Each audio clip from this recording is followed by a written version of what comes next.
Hello friends, my name is Dikshit and आपका स्वागत है एक नए वीडियो में। आज के इस वीडियो में हम सीखने वाले हैं server versus client component in next JS. जब हम कंपोनेंट डिज़ाइन करते हैं तो हमें पता है कि दो टाइप्स के कंपोनेंट्स होते हैं नेक्स्ट.जेएस में, server components and client component. तो ये दोनों कंपोनेंट्स के बीच में क्या डिफरेंस है वही हम इस वीडियो में सीखने वाले हैं। तो आप ये वीडियो पे नए हो तो वीडियो को लाइक कर देना और चैनल को भी सब्सक्राइब कर देना ताकि इन फ्यूचर आपको ऐसे इंटरेस्टिंग वीडियोज़ मिलती रहे। तो चलिए फ्रेंड्स, हम यहाँ पे पहला पॉइंट देखते हैं कि व्हाट इज़ सर्वर कंपोनेंट। तो उसका आंसर मैंने आप लोगों को यहाँ पे लिख के दिया है कि a server component is a component that run on the server instead of the browser. जो भी सर्वर कंपोनेंट्स है वो सर्वर साइड रन होते हैं, ब्राउज़र साइड नहीं होते। In Next JS app router all components are server components by default. ये line आपको याद रखनी है कि नेक्स्ट.जेएस में जो भी कंपोनेंट्स है वो बाय डिफ़ॉल्ट सर्वर कंपोनेंट्स होते हैं। बहुत बार इंटरव्यू में भी आपको ऐसा क्वेश्चन पूछ लेते हैं। This means code execute on the server, only the final HTML is send to the browser.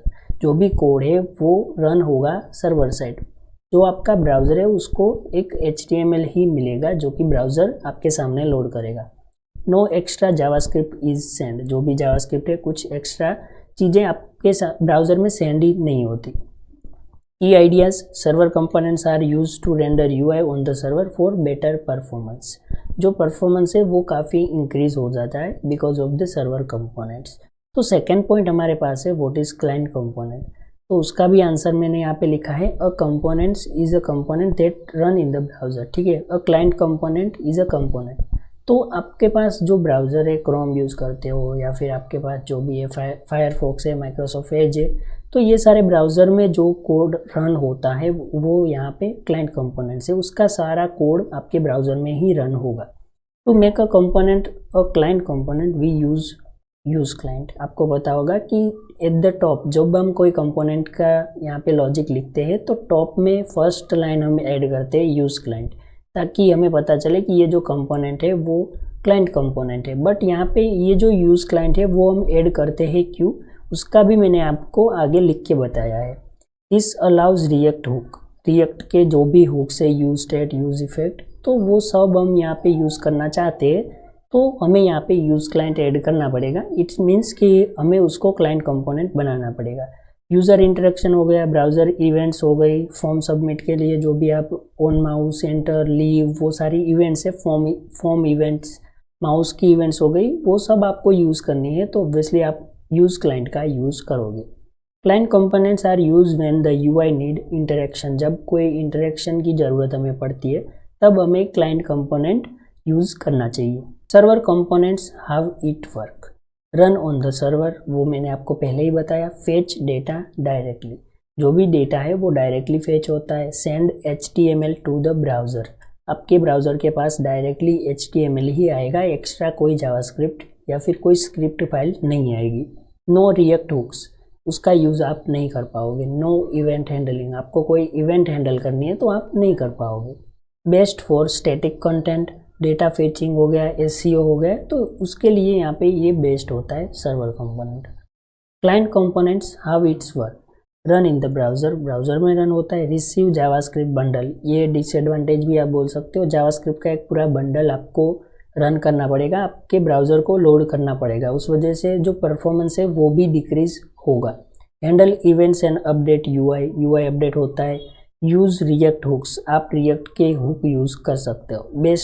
Best for interactive UI, buttons, form, dynamic update, तो ये सब यहाँ पे पॉइंट्स है जिसके लिए ये बेस्ट है। जो भी आपकी रिक्वायरमेंट है उसके अकॉर्डिंग आप यूज़ कर सकते हो।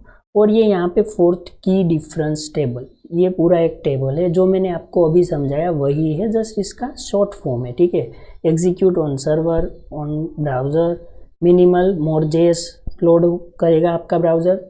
परफॉर्मेंस तो यहाँ पे सर्वर कंपोनेंट में फास्ट होगा, क्लाइंट कंपोनेंट में थोड़ा स्लो होगा। ठीक है, SEO बेटर, लेस ऑप्टिमल। तो ये पूरा एक टेबल है, इसका आप स्क्रीनशॉट भी ले सकते हो अगर आपको रेफरेंस के तौर पे आगे चाहिए तो एक बार स्क्रीनशॉट ले लेना। ठीक है, जो भी मैंने आपको समझाया वही है।